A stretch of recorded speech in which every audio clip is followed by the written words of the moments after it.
ఆంధ్రప్రదేశ్లో ఎన్నికలు జరగబోతున్నాయి. మే 13న ఎన్నికలు అక్కడ జరగబోతున్నాయి. తెలంగాణ అసెంబ్లీ ఎన్నికల సమయంలో అందరికన్నా ముందుగా, అందరికన్నా వేగంగా, అందరికన్నా ఖచ్చితత్వంతో సమాచారం అందించే ప్రయత్నం చేసింది. ఏ పార్టీ ఎవరిని బరిలోకి దించుతోంది, ఎందుకు బరిలోకి దించుతోంది, ఎవరెవరి మధ్య అక్కడ పోటీ ఉంది, ఇవన్నీ కూడా అందరికన్నా ముందుగా, అందరికన్నా వేగంగా, అందరికన్నా ఖచ్చితత్వంతో సమాచారం అందించే ప్రయత్నం చేసింది. ఇప్పుడు ఆంధ్రప్రదేశ్ అసెంబ్లీ ఎన్నికలు కావచ్చు, పార్లమెంట్ ఎన్నికలు కావచ్చు, ముఖ్యంగా ఆంధ్రప్రదేశ్ ఎన్నికల నేపథ్యంలో అక్కడ ఏ పార్టీ ఎవరిని బరిలోకి దించుతోంది, అక్కడ ఈక్వేషన్స్ ఏంటి, ఎవరి వ్యూహాలేంటి, ఇవన్నీ కూడా విమందించే ప్రయత్నం చేస్తుంది. ముఖ్యంగా ఇప్పుడు మనం మాట్లాడుకోబోతున్నాం ఆంధ్రప్రదేశ్కి సంబంధించి ఇంపార్టెంట్ నియోజకవర్గం కింద మాట్లాడుకుంటున్న పరిస్థితి. అవును, పిఠాపురం అసెంబ్లీ నియోజకవర్గం గురించి ఈరోజు ఇప్పుడు మనం మాట్లాడుకోబోతున్నాం. ఇక్కడ ఎవరెవరు బరిలోకి దిగుతున్నారు చూద్దాం. ఇక్కడ జనసేన నుంచి బరిలోకి దిగుతున్నారు కొణిదెల పవన్ కళ్యాణ్, అలాగే వైసీపీ నుంచి బరిలోకి దిగుతున్నారు వంగా గీత. వీళ్ళిద్దరి మధ్య కూడా చాలా టఫ్ ఫైట్ ఉన్న పరిస్థితి. ఈ నేపథ్యంలో ఒకసారి వీళ్ళ ప్రొఫైల్స్ చూసే ప్రయత్నం చేద్దాం. ముందుగా జనసేనాని పవన్ కళ్యాణ్కి సంబంధించిన ప్రొఫైల్. జనసేన నుంచి కొణిదెల పవన్ కళ్యాణ్ బరిలోకి దిగుతున్నారు. జనసేన అధినేత, సినీ నటుడు, పవర్ స్టార్గా ఈయనకు ఫ్యాన్ ఫాలోయింగ్ కూడా ఉంది. అలాగే 2008లో ప్రజారాజ్యంలో కీలక పాత్ర పోషించారు. ముఖ్యంగా యూత్ వింగ్ అంటే యువరాజ్యానికి ఆయన అధ్యక్షుడు. 2014లో జనసేన పార్టీ ఏర్పాటు చేశారు పవన్ కళ్యాణ్. 2019లో భీమవరం అలాగే గాజువాకలు ఈ రెండింటి నుంచి కూడా అక్కడ ఆయన బరిలోకి దిగారు, కానీ ఓటమిని చవిచూశారు. ఇది జనసేనాని పవన్ కళ్యాణ్కి సంబంధించిన short profile. Moving on, Vanga Geetha YCP నుంచి బరిలోకి దిగుతున్నారు. వంగా గీత, ఒకసారి వంగా గీతకు సంబంధించిన ప్రొఫైల్ చూసే ప్రయత్నం చేద్దాం. న్యాయవాదిగా పనిచేశారు వంగా గీత. 1989 నుంచి టీడీపీలో యాక్టివ్గా ఉన్నారు ఈమె. 1995, 2000 ఈ మధ్యకాలంలో జిల్లా పరిషత్ చైర్పర్సన్గా పనిచేశారు. 2000 నుంచి 2006 ఆ టైం పీరియడ్లో రాజ్యసభ ఎంపీగా కూడా పనిచేశారు వంగా గీత. 2009లో ప్రజారాజ్యం పార్టీలో చేరారు. పిఠాపురం ఎమ్మెల్యేగా గెలుపొందారు. ఇక 2019లో వైసీపీలో చేరారు. కాకినాడ ఎంపీగా గెలిచారు. ప్రస్తుతం సిట్టింగ్ ఎంపీగా ఉన్నారు. అయితే ఇక్కడ అంటే 2024 ఎలక్షన్స్లో కూడా ఇంట్రెస్టింగ్గా పిఠాపురం బరిలోనే నిలిచారు వంగా గీత. సో ఇది జనసేనాని పవన్ కళ్యాణ్ అలాగే వంగా గీతకు సంబంధించిన షార్ట్ ప్రొఫైల్. ఒకసారి ఈ పిఠాపురం నియోజకవర్గానికి సంబంధించి అక్కడ పరిస్థితులు ఎలా ఉన్నాయో ఒకసారి చూసే ప్రయత్నం చేద్దాం. ఎస్, కాకినాడ పార్లమెంటు స్థానంలో భాగం పిఠాపురం నియోజకవర్గం. ఇక్కడ మీరు చూసుకుంటే కనుక గొల్లప్రోలు, పిఠాపురం, కొత్తపల్లి మండలాలు కాకినాడ పార్లమెంట్ పరిధిలోకి వస్తాయన్నమాట. ఇక్కడ కాపు సామాజిక వర్గం ఓట్లు అత్యధికంగా ఉండే నియోజకవర్గంగా పిఠాపురాన్ని చెప్తూ ఉంటారు. ఈ నేపథ్యంలోని రాష్ట్ర రాజకీయాలు ఇప్పుడు పిఠాపురం వైపు చూస్తున్నాయంటే ఎటువంటి అతిశయోక్తి లేదు. రైట్, ఇది పిఠాపురం నియోజకవర్గానికి సంబంధించి ఒక షార్ట్ ప్రొఫైల్. సో ఈ నేపథ్యంలో అక్కడ ఎవరి వ్యూహాలేంటి, ఎవరి అక్కడ క్యాలిక్యులేషన్స్ ఏంటి, ముఖ్యంగా జనసేనాని పవన్ కళ్యాణ్ అక్కడ బరిలో దిగుతున్నారు. అలాగే వైసీపీ వంగా గీతను అక్కడ బరిలోకి దించిన పరిస్థితి. ఈ నేపథ్యంలో ఎవరి విజయ అవకాశాలు ఏ విధంగా ఉన్నాయి, ఎవరి వ్యూహాలు, ఎవరి ప్రతి వ్యూహాలు ఏంటి తెలుసుకునే ప్రయత్నం చేద్దాం. మా ప్రతినిధి ప్రకాష్ అప్డేట్స్ అందించేందుకు లైవ్లో జాయిన్ అవుతున్నారు.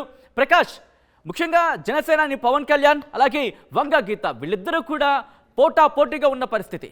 ఈ నేపథ్యంలో ఎవరి వ్యూహాలేంటి, అలాగే అక్కడ సామాజిక సమీకరణాలేంటి, టోటల్గా పిఠాపురం నియోజకవర్గానికి సంబంధించి ఒకసారి క్లియర్ పిక్చర్ చూపించే ప్రయత్నం చేస్తారా?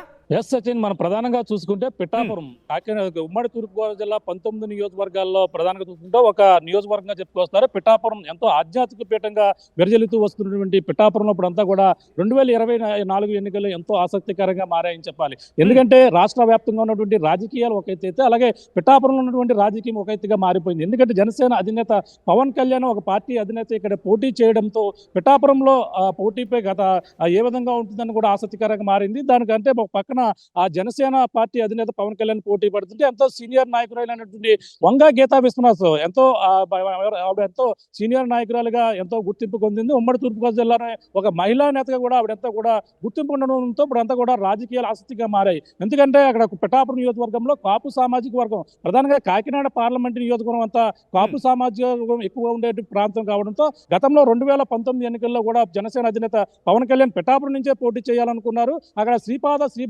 వల్లమని ఆశీస్సులు ఉంటే తప్పకుండా పోటీ చేస్తాను ఒక వాగ్దానం కూడా చేశారు. కానీ అక్కడ అనివార్య కారణాల వల్ల అయితే అతను గాజువాక వెళ్ళారు, తర్వాత భీమవరం వెళ్ళారు. కానీ పిఠాపురంలో అతనేది పోటీ చేయలేదు. కానీ ఇప్పుడు 2024లో శ్రీపాద వల్లభని నా గురువుని ఒక స్వస్థలం కాబట్టి అక్కడ నుంచే నేను పోటీ చేస్తానని తన సీటును తానే ప్రకటించుకున్న పరిస్థితి అయితే పవన్ కళ్యాణ్ అయితే మన ప్రధానంగా చూసినప్పటి నుంచి కూడా రాజకీయాలన్నీ కూడా మారిపోయిన ఇక్కడ చెప్పుకుంటే కనుక, ఎందుకంటే పవన్ కళ్యాణ్ కి సంబంధించి ఆయనకి ఫ్యాన్ ఫాలోయింగ్ ఉంది, అలాగే కాపు సామాజిక వర్గానికి సంబంధించి ఓట్ బ్యాంక్ కూడా తన వైపు మొగ్గు చూపుతారని ఆశాభావం వ్యక్తం చేస్తున్న నేపథ్యంలో అట్ ద సేమ్ టైం వైసీపీని చూసుకుంటే కనుక వంగా గీత ఎక్స్పీరియన్స్డ్ పొలిటీషియన్ అని చెప్పుకోవాలి. టీడీపీలో ఉన్నారు, ప్రజారాజ్యంలో ఉన్నారు, ఇప్పుడు వైసీపీలో ఉన్నారు, గతంలో కూడా పిఠాపురం నుంచి పోటీ చేశారు, గెలుపొందిన పరిస్థితి. ఈ నేపథ్యంలో అక్కడ ఎవరి వ్యూహాలేంటి, ఎవరి ప్రతి వ్యూహాలేంటి? ఎప్పుడైతే జనసేన అధినేత పవన్ కళ్యాణ్ టికెట్ ప్రకటించి అక్కడ నేను పోటీ చేస్తున్నానని చెప్పిన నేపథ్యంలో వైసీపీ ఒక్కసారిగా అలర్ట్ అయిన పరిస్థితి ఉంది. ఎందుకంటే వంగా గీత విశ్వనాథన్ అయితే తానే పెట్టారు. అక్కడ సిట్టింగ్ ఎమ్మెల్యే పెండెం దొరబాబును మార్చి మరి ఆ ఎంపీగా కొనసాగుతున్నటువంటి గీతనైతే పిఠాపురంలో వైసీపీ వ్యూహాలకి పదును పెట్టి అక్కడంతా కూడా అతనైతే పెట్టినటువంటి పరిస్థితి ఉంది. ఆ గీతకి సపోర్ట్ గా ఎంతగా మొత్తం వైసీపీ యంత్రాంగం మొత్తం పక్కన ఉభయ గోదావరి జిల్లాకు రీజనల్ కోఆర్డినేటర్ మిథున్ రెడ్డితో పాటు అలాగే కాపు ఉద్యమ నేతగా ఉన్నటువంటి ముద్రగడ పద్మనాభం వైసీపీలో జాయిన్ అయిన తర్వాత ఆ పిఠాపురంపై మొత్తం బాధ్యతలు కూడా అప్పగించిన పరిస్థితి మరోపక్క కనబడుతుంది. అలాగే మరో ఇద్దరు నేతలు అలాగే దాడిశెట్టి రాజేతో పాటు మొత్తం అందరూ కూడా పిఠాపురం పైనే ఫోకస్ పెట్టారు. పవన్ కళ్యాణ్ ఏ విధంగా అయినా సరే ఓడించాలనేది అక్కడ అంతగా చూడొచ్చు. మరో పక్కన పవన్ కళ్యాణ్ ఒకటే చెప్తున్నారు, అంత కాపు సామాజిక వర్గం ఎక్కువగా ఓటు ఉన్నప్పటికీ ఫ్యాన్ ఫాలోయింగ్ ఉంది. అక్కడ గతంలో ప్రజారాజ్యం కూడా ఓటు అక్కడ నెగ్గింది కాబట్టి ఇప్పుడు నేను అక్కడ గెలుపు తజ్జిమంటూ ప్రధానంగా చెప్తాను. ఎందుకంటే వైసీపీకి సంబంధించి మాట్లాడుకున్నప్పుడు పెండెం దొరబాబు అక్కడ కాస్త తనకు టికెట్ రాలేదని అసంతృప్తిని వ్యక్తం చేసిన పరిస్థితి మనం చూసాం. అట్ ద సేమ్ టైం జనసేనకు సంబంధించి కూడా నేరుగా జనసేన నుంచి కాకపోయినా తెలుగుదేశం పార్టీ, ఎందుకంటే అక్కడ పొత్తులో భాగంగా తెలుగుదేశం కూడా ఉంది, వర్మ తనకు టికెట్ దక్కలేదని అసంతృప్తిని వ్యక్తం చేసిన పరిస్థితి మనం చూసాం. సో రెండు పార్టీలకు సంబంధించి అంటే ఇటు పొత్తులో భాగంగా జనసేన, టీడీపీ, బీజేపీకి సంబంధించి కూడా కాస్త వ్యతిరేకత ఎదుర్కొంటున్న పరిస్థితి, వైసీపీ కూడా సేమ్ అటువంటి పరిస్థితి ఉందని చెప్పుకోవాలి. ఎలా ఇష్యూని సాల్వ్ చేసుకునే ప్రయత్నం చేస్తున్నాయి రెండు పార్టీలు కూడా? ఎస్, మనకి ప్రధానంగా చూసుకుంటే వైసీపీ నుంచి చూసుకుంటే సిట్టింగ్ ఎమ్మెల్యే పెండెం దొరబాబుకి అక్కడ సీట్ ఇవ్వకుండా గీతకి ఇవ్వడంతో కొంచెం అసంతృప్తి అయితే నెలకొంది. అక్కడంతా కేడర్ దొరబాబు కేడర్ అంతా కూడా ఎట్టి పరిస్థితుల్లోని ఆ గీతకు సహకరించేది లేదంటూ మొదట్లో అంతా కూడా వ్యతిరేకత అయితే ఏర్పడింది. కానీ ఇప్పుడు మెల్లగా దొరబాబుని అయితే బుజ్జగించిన నేపథ్యంలో తనకి అధికారం వచ్చిన తర్వాత మరొక ఎమ్మెల్సీ పదవి వేరే ఒకటి ఇస్తానడంతో ఇప్పుడు అంతా దొరబాబు కూడా శాంతించిన పరిస్థితి, శాంతించి గీతకి పనిచేస్తాం, గీత గెలుపుకి కృషి చేస్తారంటూ ఇటీవల తాడేపల్లి వెళ్ళడం, ఆ జగన్తో కలిసి మాట్లాడిన తర్వాత పూర్తిగా పరిణామాలు మారిపోయి గీతతో కలిసి ఇప్పుడంతా కూడా నియోజకవర్గంలో తిరుగుతూ ప్రచారం చేస్తున్నటువంటి పరిస్థితి మరోపక్క కనపడుతుంటే, అలాగే టీడీపీ నుంచి టికెట్ ఆశించి 20 సంవత్సరాల నుంచి టీడీపీ కొంచెపాటుగా ఉన్నటువంటి నా స్థానంలో అప్పుడు జనసేనకి ఉమ్మడి అభ్యర్థిగా ఉన్నటువంటి పవన్ కళ్యాణ్ ఇవ్వడంతో మొదటైతే అసంతృప్తి అయితే ఎస్పీఎస్ఎన్ వర్మ అయితే ఎంతో వ్యతిరేకత ఏర్పరిచారు. తన కేడర్ కూడా దాదాపు ఇండిపెండెంట్ కి వెళ్ళే అంత స్థాయికి వరకు కూడా వెళ్ళి ఎట్టి పరిస్థితుల్లో ఇక్కడ టీడీపీకి ఇవ్వాలంటూ కేడర్ అంతా కూడా ఆయన అయితే బలపరిచి ఇండిపెండెంట్ గా గెలిపిస్తాం. గతంలో 2014 ఎన్నికల్లో భారీ మెజార్టీతో 47,000 ఓట్లతో నిన్ను గెలిపించాం ఇండిపెండెంట్ అభ్యర్థిగా. అదే విధంగా ఇప్పుడు మీకు టికెట్ ఇవ్వకపోతే మళ్ళీ ఇండిపెండెంట్ గా గెలిపించి తీరుతామంటూ అంతా కూడా వర్మ వర్గీయులు మొత్తం అందరూ కూడా ఓ పక్కన కోరారు. కానీ అదందరూ కూడా సంతపించారు. అక్కడంతా కూడా పార్టీ కార్యాలయం వద్ద పెద్ద ఆందోళన చేపట్టిన పరిస్థితి. ఈ పంచాయతీ మొత్తం చంద్రబాబు అధిష్టానం దగ్గరికి వెళ్ళింది. చంద్రబాబు వెంటనే ఫోన్ చేసి అతని దగ్గర రమ్మడం, అతనికైతే ఒక హామీ కూడా ఇచ్చారు. ఎమ్మెల్సీ పదవితో పాటు అతనికి రాజుల కోటలో ఏదైతే అతనికి మరొక స్థానం కల్పిస్తూ అతనికి మంచి హోదా, మినిస్టర్ హోదా స్థాయిలో ఇస్తాం అధికారం వచ్చినట్టే అనడంతో నాకు కావాల్సింది అధికారం కాదు, నియోజకవర్గ ప్రజలు రైతాంగం సమస్యల మీదే నేను మొదటి నుంచి కూడా కృషి చేస్తున్నాను, అయ్యో కావాలి, పురుషోత్తపట్నం ఏవైతే ఆగిపోయిందో అన్ని కూడా పనులు నెరవేర్చాలంటూ ఆయన ఆ వాగ్దానం మరొక చంద్రబాబు నుండి పెట్టడం జరిగింది. ఈ నేపథ్యంలో అతను ఎట్టవేళకైతే అతను ఇది బెట్టు నుంచి తగ్గారు, పవన్ కళ్యాణ్ సపోర్ట్ చేస్తానంటూ ఇటీవల మంగళగిరి వెళ్ళడం, మంగళగిరిలో పవన్ కళ్యాణ్ కలవడం, పవన్ కళ్యాణ్ కలిసిన తర్వాత ఇటు పరిణామాలన్నీ కూడా పవన్ కళ్యాణ్ సపోర్ట్ చేస్తామంటూ పవన్ కళ్యాణ్ గెలిపే లక్ష్యంగా పనిచేస్తామంటూ ఇప్పటికే వర్మ పవన్ కళ్యాణ్ మరో పక్కన ఇంకా ప్రచారంలోకి రాకముందే వర్మ తన కుటుంబ సభ్యులు అందరూ కలిపి పిఠాపురం నియోజకవర్గంలో మొత్తం కేడర్తో విస్తృత సమావేశాలు నిర్వహించడం, అలాగే పవన్ కళ్యాణ్ భారీ మెజార్టీతో గెలిపించాలని ఇప్పటికే కోరుతున్న పరిస్థితి మరో పక్కన ఉంది. మరొక 2 రోజుల్లో పవన్ కళ్యాణ్ కూడా పిఠాపురం రాబోతారు.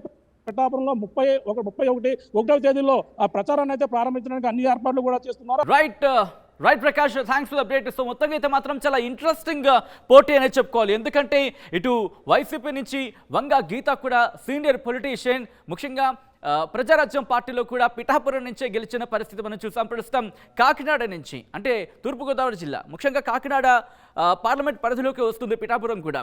సో అక్కడ బరిలోకి దిగుతున్నారు ఇటు వైసీపీ నుంచి వంగ గీత, అలాగే జనసేనాని పవన్ కళ్యాణ్. చాలా ఇంట్రెస్టింగ్గా ఆ నియోజకవర్గం ప్రకటించారని చెప్పుకోవాలి. ఎందుకంటే చాలా ఉత్కంఠ నెలకొంది. గాజువాక నుంచి పోటీ చేస్తారా, భీమవరం నుంచి పోటీ చేస్తారా, లేకపోతే ఇంకా వేరే చోట ఎక్కడి నుంచి అయినా పోటీ చేస్తారా?